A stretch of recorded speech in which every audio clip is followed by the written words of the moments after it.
সেই রাস্তা করতে যে আমাকে এখন কাণ্ড পুলিশ বানানো হয়েছে, কিন্তু আমি বড় সান্ত্বনা পেয়েছিলাম, নিজেকে বড় ধন্য করে মনে করেছিলাম যে সৃষ্টির শ্রেষ্ঠ মেহমান আর বেহেশতি শরীর মোবারকের একটু বড় আমি পাচ্ছিলাম। বলেন না সুবহানাল্লাহ।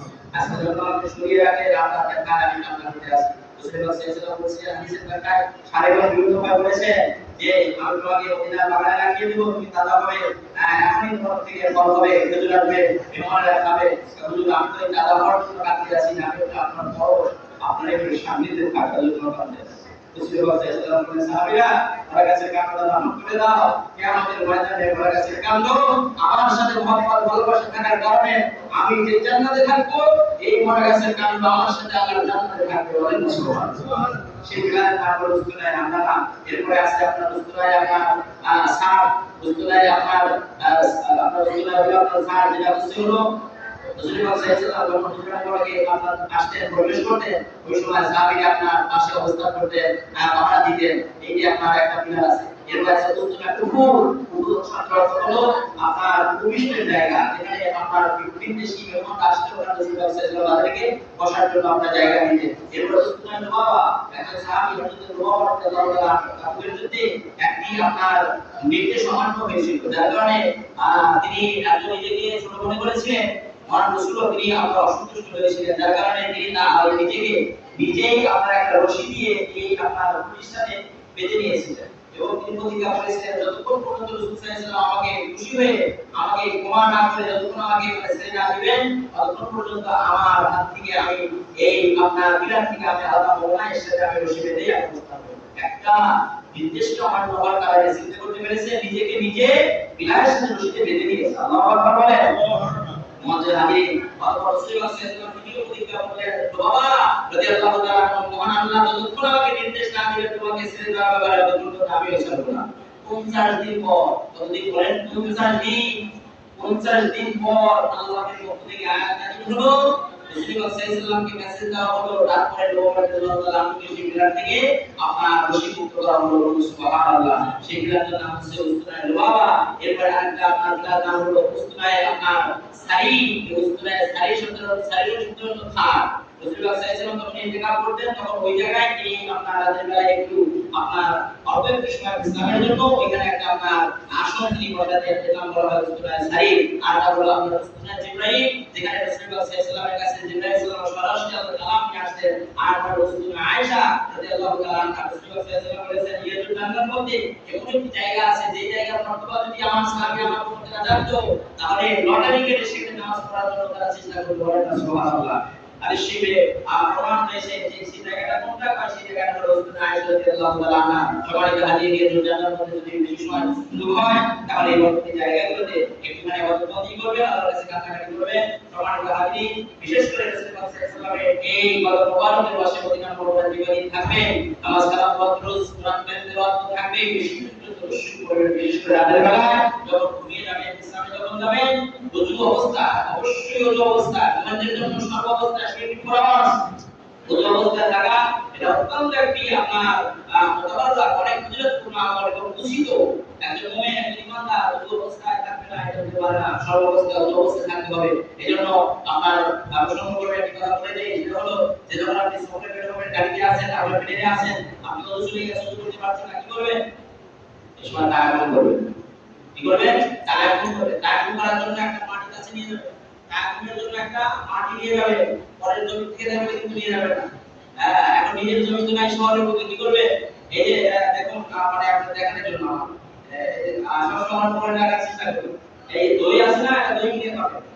দই কিনে আপনি যদি দাও দিয়ে বাবা আপনি না দিয়ে কিনে খায়, তারপরে দই সারা সুন্দর করে পরিষ্কার করে ধুয়ে এরপরে এটাকে আপনার সুন্দর করে এখানে সুন্দর করে এখানে আপনারা দাম দিবেন। তারপরে দেখবেন একদম কটকটা হয়ে যাবে, এই বাড়িতে দেখে ছোট ছোট করে যাতে আপনার সাইডে ধান না থাকে, ধানগুলো একটু পরিষ্কার করে নিয়ে সমান করে নিয়ে পকেটে ব্যাগে রেখে দিবেন। যখন চলে গেল আপনাকে পেলে নিয়ে আপনার গাড়িতে বাস আপনি টাইম করবেন। টাইম করে দিলে আপনি এখন পাক পেয়ে গেলেন। এই অবস্থায় যদি আল্লাহ না করে যদি মালাকাল মধ্যে সাক্ষাৎ হয়ে যায়, আপনাদের মৃত্যু হয়ে যায়। আসলে আছে ওই অবস্থায় যদি আল্লাহ কোনো বান্দা বান্দি করে যদি সুন্নাতে আমল থেকে মারা যায়, 99% ইমানের সাথে মৃত্যু করার আপনার সম্ভাবনা থাকে। বলেন না সুবহানাল্লাহ। এইজন্য বিশেষ করে হাদিসে চলার জন্য চিন্তা করবেন। ওই কথা বলছিলাম যে ওই অবস্থায় আপনার বিছানায় যাবেন আর দরুদ শরীফে আপনার কমপক্ষে 100 বার, সর্বনিম্ন 100 বার, বেশি হলে 500 বার দরুদ করবেন। ছোট্ট ধরে শিখ আল্লাহুম্মা সাল্লি আলা সাইয়্যিদিনা মুহাম্মাদিন নাবিয়্যিল উম্মি ওয়া আলিহি ওয়া সাল্লিম। এই ধরে শিখা একদম তসবিহ আদিনে গুনে গুনে পড়ে রাসূলুল্লাহ সাল্লাল্লাহু আলাইহি ওয়াসাল্লামের একটু ধ্যান খেয়াল রিজার মধ্যে আপনার একটু আবেগ আপ্লুতের সাথে একটু খেয়াল করে বিছানায় দাঁড়িয়ে আপনি ঘুমিয়ে যাবেন। রব্বে কারীম আল্লাহ সুবহানাহু ওয়া তাআলা যদি আল্লাহ আমাদের নসিব করে রাসূলুল্লাহ সাল্লাল্লাহু আলাইহি ওয়াসাল্লামের জিয়ারত হয়ে যেতে পারে, আল্লাহর অনেক বান্দাবান্দি মদিনা মুনাওয়ারা সেই সফরে রাসূলের জিয়ারত নিয়ে আসছে, বাংলার জমিন থেকেও হয়েছে, আবার সেখানে গিয়ে একদম সন্নিকটে গিয়ে জিয়ারত হয়েছে, এরকম অনেক দৃষ্টান্ত আছে।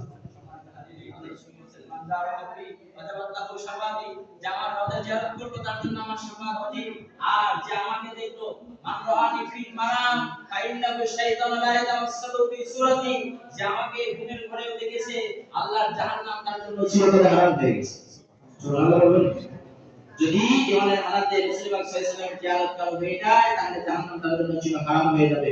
মুআজ্জাল হাজিরিন, স্বল্প সময়ে অনেক কথাই আমি তাড়াহুড়ো করে বলে ফেললাম, যদি বুঝতে অসুবিধা হয় ক্ষমা করবেন। যতটুকু বললাম আসলে আল্লাহ আমাদেরকে আমল করার তৌফিক দিন, সকলে বলুন আমিন। সম্মানিত হাজির, আল্লাহ সবাইকে কবুলে উমরা যেন আল্লাহ কবুল করেন, সকলে বলুন আমিন। রাসূল পাক সাল্লাল্লাহু আলাইহি ওয়াসাল্লাম আপনাদের জন্য দোয়া করবেন। এর সাথে সাথে বাংলাদেশে যারা দোয়া চেয়েছে আমাদের মতো ভিখারি আমরা এখনো আপনাদের সাথে যেতে পারছি না, আমাদের জন্য দোয়া করবেন। আল্লাহ আমাদেরকে কবুল করে, আমাদেরকে আল্লাহ মাফ করে সেই মদিনার মেহমানগুলো আল্লাহ কবুল করে, সকলে বলে আল্লাহুম্মা আমিন। মুআজ্জাল হাজিরিন, আমার জনস্পত মাওলানা সুলতান মাহমুদ আমাদের ক্ষেত্রে আলোচনা প্রসঙ্গে আপনারা যা বলছিলেন যে আমরা যারা হজ করি উমরা করতে আসি, সাথে সাথে যদি আমরা অসময়ে দুস্থ মানুষের জন্য আমরা একটু সময় দিই, কারণ হাদিস শরীফে আছে যে আপনার যদি কারো খরচ হয়ে থাকে নফল হজ না করে অসহায় দুস্থ মানুষের সেবা করা হজের চাইতে বেশি সওয়াব। সেই বুখারীর 6005 নম্বর হাদিস শুনতে পাবেন, রাসূল পাক সাল্লাল্লাহু আলাইহি ওয়াসাল্লাম বলেন, যারা এতিম অসহায় দুস্থদের যারা সহায় দেয়, যারা এতিম অসহায় দুস্থ অভাবী যারা তাদের যারা সহায় দেয়, রাসূল পাক সাল্লাল্লাহু আলাইহি ওয়াসাল্লাম বলেন এই দুটি আঙ্গুল মোবারক ইশারা করে বলেছেন। হাদিস শরীফে আপনারা তর্জমা পড়ে দেখবেন, এই শাহাদাত আঙ্গুল মোবারক এই আপনার মধ্যমা এই দুটি আঙ্গুল মোবারক উঁচু করে বলেছেন, যারা এই পৃথিবীর বুকে আমার উম্মতের মধ্যে এতিম অসহায় দুস্থদেরকে যারা সহযোগিতা করবে, সহায় দেবে, তারা কিয়ামতের ময়দানে এই যে আঙ্গুল মোবারকের যেমন পার্থক্য দেখতে আসো, যতটুকু ডিসটেন্স যতটুকু দূরত্ব দেখছো, ঠিক ওই সহযোগিতা কর্মওয়ালা আমার উম্মত আমি রাসূলের কতটুকু কাছে থাকবে, বলেন সুবহানাল্লাহ। এইজন্য অসহায় দুস্থ যারা আছে তাদেরকে আপনারা সহযোগিতা করবেন।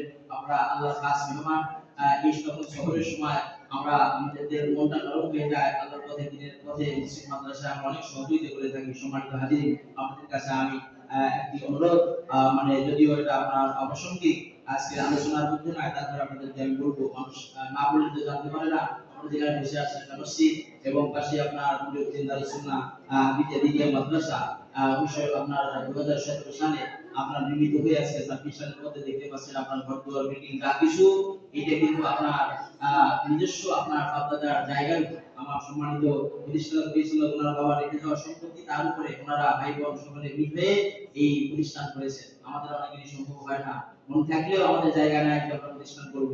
সম্মানিত হাজিরিন, আল্লাহ তার তৌফিক দিয়েছে করেছেন, তবে এই সহযোগিতা আমাদের মতো আরো অর্জন করেছেন বিধায় আজকে মসজিদ এবং মাদ্রাসা আপনার টাইলসে রূপান্তরিত হয়েছে এবং এখানে অনেক আপনার ছাত্ররা যারা এখান থেকে পড়ে আবির হয়ে গেছেন, বাইরে ওরা আলেম হোসেন আলেম পড়াশোনা করছেন, এখনো অনেক ছাত্ররা পড়াশোনা করছে। আপনারা অবশ্যই প্রতি একটু সুনজর রাখবেন। আমাদের কাছে বিরাজ দারুন আমাদের যাকাত ফিতরা মানতের অর্থ এবং সাধারণ দাসত্ব যখন করেন, এখন যারা আপনারা যাবেন এই মুহূর্তে আমাদের পক্ষ থেকে যদি সম্ভব হয় একটু আপনারা সহযোগিতার হাত প্রসারিত করবেন, যেন সে অসহায় দুস্থদের সহযোগিতার মাধ্যমে কিয়ামতের ময়দানে রাসূল পাক সাল্লাল্লাহু আলাইহি ওয়াসাল্লামের সেই সুসংবাদ যে এতিম অসহায়দের যারা সহযোগিতা করবে তারা আমার একান্ত সত্যি করে হাসরের ময়দানে জান্নাতে থাকবে।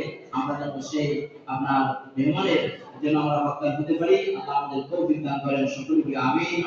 ওয়া আখিরু দাওয়ানা আলহামদুলিল্লাহি রাব্বিল আলামিন। আসসালামু আলাইকুম ওয়া রাহমাতুল্লাহি ওয়া বারাকাতুহু।